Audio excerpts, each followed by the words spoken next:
Olá, ouvintes! Começa agora o meu, o seu, o nosso programa, que é o Saúde em Foco, e hoje trazendo um assunto muito importante para a atualidade, que é o transtorno do pânico.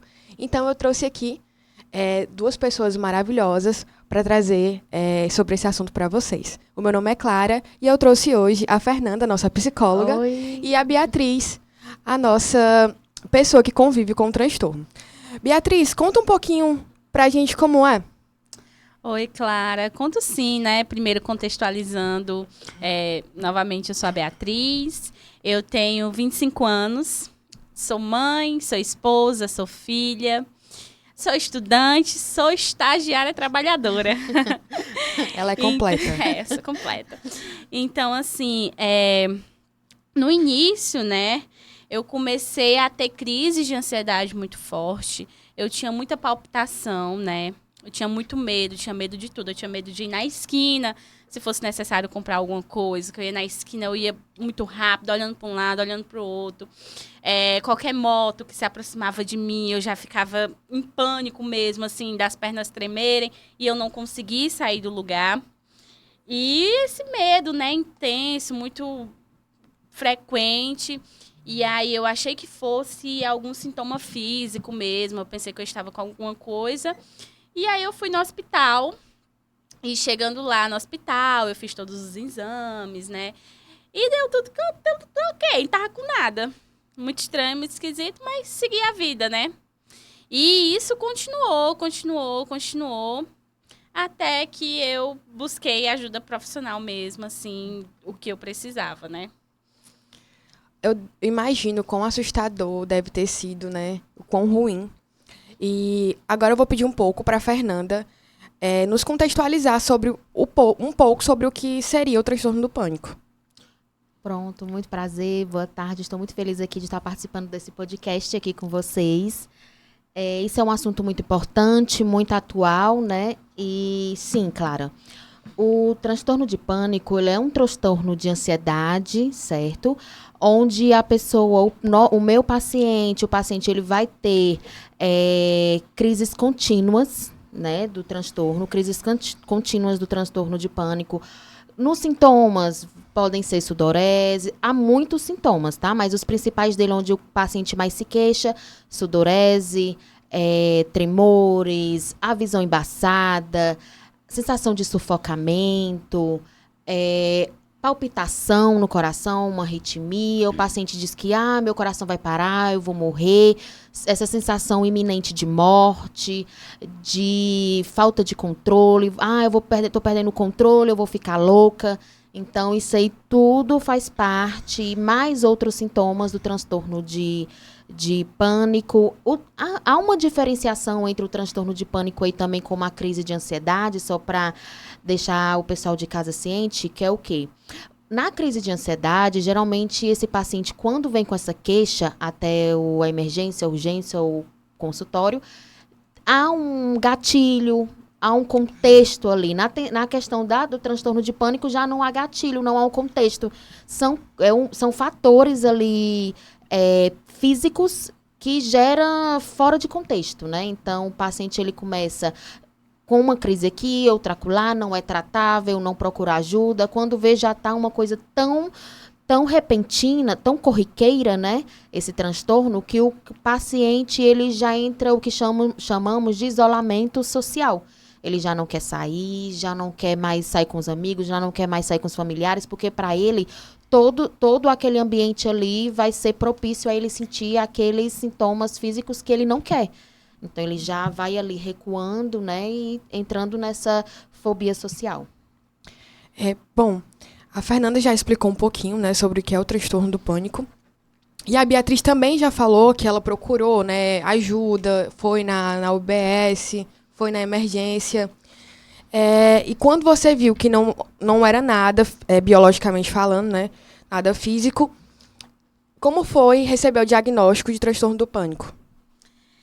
Inicialmente foi um alívio, né? Porque eu pude perceber que eu não estava ficando louca, né? Então, eu fiquei bastante aliviada. E aí, eu não contei, mas eu não ia procurar ajuda psicológica, né? E aí eu encontrei com uma amiga E aí eu contei pra ela o que estava acontecendo, o que eu estava sentindo.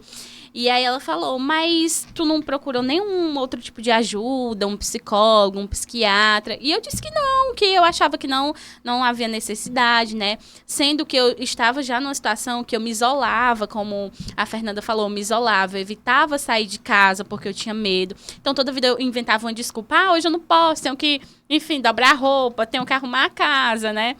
Tenho que estudar. Então, eu evitava muito de sair. E aí, ela, como minha amiga, também estava percebendo isso, né? E aí, chegou pra mim e falou, olha, se eu fosse tu, procurava ajuda com um psicólogo, né? E aí, eu comecei a estudar, comecei a procurar coisas, né? E aí, eu procurei uma psicóloga, né? Que a abordagem dela era a TCC. E com a ajuda da medicação também, eu consegui. Hoje eu me sinto melhor, me sinto mais saudável, mais tranquila. De vez em quando ainda tem umas coisinhas aqui, outras ali, mas que a gente vai ajustando na terapia, né? Enfim. Mas para vocês verem, né, como é fundamental a psicoterapia para o transtorno de pânico, muito mesmo. muito fundamental. E sem contar que a TCC hoje ela é uma abordagem mais eficaz nesse tratamento, que é a minha abordagem, que é o que eu trabalho com o meu paciente em consultório.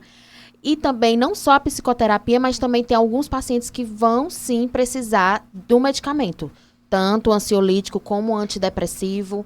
Vai fazer parte da vida desse paciente aí por um bom tempo, até que ele possa fazer o desmame e assim retornar à vida dele normal, né? Mas o importante é procurar ajuda profissional, principalmente qualificada, a partir dos primeiros sintomas, para não atrapalhar a sua qualidade de vida. E para não entrar com o uso de medicações, né? Porque o uso de medicações é depois que já saiu de um eixo, assim, que nem a psicoterapia sozinha consegue já resolver, né? É isso mesmo. Então, é muito importante não deixar essa questão do adoecimento mental e atrapalhar a vida social do paciente. E você falou que sua abordagem é a TCC, né? Conta mais um pouquinho pra gente como é que a TCC ajuda diretamente aí no transtorno do pânico. Pronto, Clara, a TCC, hoje, como eu falei, né, mais uma vez, a TCC ela é uma abordagem importantíssima, é uma das mais eficazes que tem hoje que a gente trabalha no consultório com o paciente. Por quê?